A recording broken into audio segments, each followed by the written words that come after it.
Muhammadiyah Pemisah Lampung. Baiklah, di video kali ini saya akan memaparkan sedikit resuman dari mata kuliah evaluasi proses hasil pembelajaran dengan dosen pengampu Bapak Dr. Arman, Magister Pendidikan.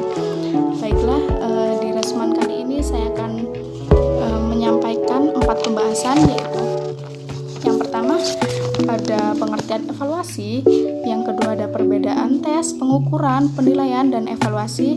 Untuk yang ketiga ada prinsip-prinsip evaluasi, dan yang terakhir ada evaluasi proses dan hasil pembelajaran.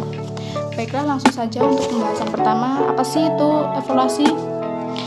Jadi evaluasi sendiri yaitu proses menilai atau melihat tujuan dari proses pembelajaran tersebut tercapai atau tidaknya.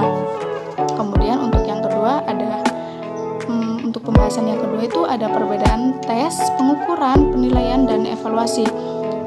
Untuk tes sendiri yaitu cara untuk mengukur hasil belajar siswa, bisa dilakukan dengan cara memberikan tes lisan berupa pertanyaan melalui tes lisan atau tes tertulis. Untuk yang kedua ada pengukuran, yaitu proses pemberian angka setelah di mana sesuatu telah tercapai, contohnya seperti hasil pencapaian belajar siswa. Untuk yang ketiga itu ada penilaian, yaitu data sistematis untuk mengetahui keberhasilan hasil belajar siswa atau pencapaian dari apa yang didapat selama proses belajar. Kemudian yang terakhir ada evaluasi, yaitu proses menilai atau melihat tujuan dari proses pembelajaran itu tercapai atau tidaknya. Untuk pembahasan yang ketiga itu ada prinsip evaluasi. Ada prinsip evaluasi ini ada 3, yaitu yang pertama ada prinsip keseluruhan, yang kedua prinsip kesinambungan, yang ketiga ada prinsip objektivitas. Yang pertama prinsip keseluruhan, yaitu bisa dilakukan secara menyeluruh mengenai aspek-aspek yang ada di dalamnya. Kemudian yang kedua prinsip kesinambungan, harus dilakukan secara beratur atau setelah proses belajar. Untuk yang ketiga prinsip objektivitas, yaitu evaluasi harus dilaksanakan tidak memandang status apapun, harus sesuai fakta yang ada, dan itu termasuk harus adil. Jadi guru itu harus memberikan pertanyaan, tidak membeda-bedakan suku, agama, dan lainnya. Jadi harus bersifat adil. Untuk yang selanjutnya ada prinsip penilaian pada peserta didik, yaitu yang pertama ada sahih, proses penilaian sesuai data yang mencerminkan kemampuan yang diukur atau valid. Yang kedua ada objektif, yang ketiga ada adil dalam menilai hasil, yaitu dalam menilai itu tidak boleh dibeda-bedakan, yaitu semuanya itu harus adil sesuai nilai yang ada ya. Terus yang ketiga itu ada terpadu, harus sesuai apa yang diajarkan. Yang selanjutnya ada terbuka, itu terbuka harus diketahui oleh siapapun, entah itu berupa nilai atau yang lainnya.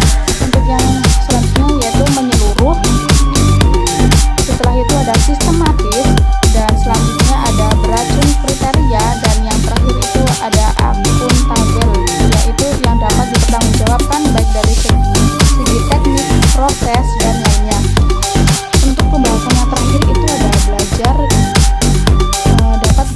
untuk pembahasan yang terakhir itu ada belajar yang dikelompokkan menjadi 3 kelompok menurut Benjamin S. Bloom 1956.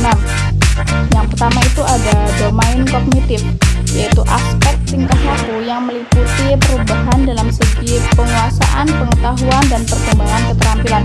Kemudian ada domain afektif, yaitu ranah yang berkaitan dengan sikap dan nilai.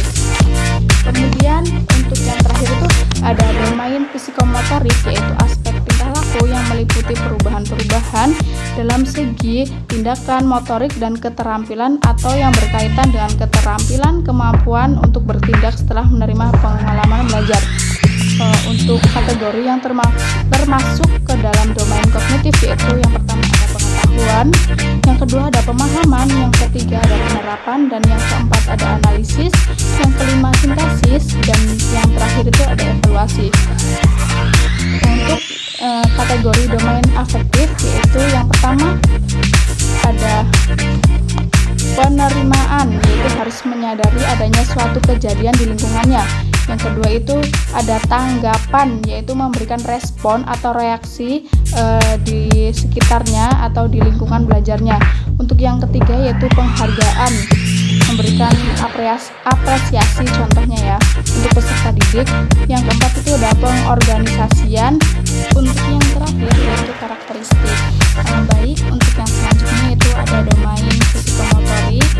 Ada beberapa kategori, yaitu yang pertama ada menirukan.